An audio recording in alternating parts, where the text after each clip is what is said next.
2009 বাম আমলে প্রাথমিকে 800-র বেশি শূন্য পদে নিয়োগের নির্দেশ দিয়েছে হাইকোর্ট। বিচারপতি রাজাশেখর মান্থা 2 মাসের মধ্যে চাকরি দিতে নির্দেশ দিয়েছেন। ফলে 15 বছর পর উত্তর 24 পরগনায় প্রাথমিকে চাকরি পেতে চলেছেন 800-র বেশি প্রার্থী।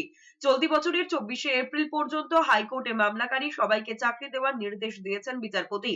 মামলাকারীদের নথি যাচাই করে তালিকা তৈরির নির্দেশ দিয়েছে হাইকোর্ট। 2009 সালে তৎকালীন বাম আমলে প্রাথমিক নিয়োগের বিজ্ঞপ্তি প্রকাশ করা হয়। তার ভিত্তিতে 2010 সালে পরীক্ষা হয়। পরের 1 বছরের মধ্যে বেশিরভাগ জেলার নিয়োগ সম্পূর্ণ হয়ে গেলেও 4টি জেলায় নিয়োগ হয়নি। উত্তর ও দক্ষিণ 24 পরগনা, হাওড়া ও মালদা ছিল তালিকায়, কিন্তু নিয়োগ প্রক্রিয়া বন্ধ হয়ে যায়। এরপরে বিভিন্ন জেলার প্যানেলভুক্ত চাকরি প্রার্থীরা মামলা করেন হাইকোর্টে। বৃহস্পতিবার বিচারপতি উত্তর 24 পরগনার 800 শূন্য পদে অবিলম্বে নিয়োগের নির্দেশ দিয়েছেন।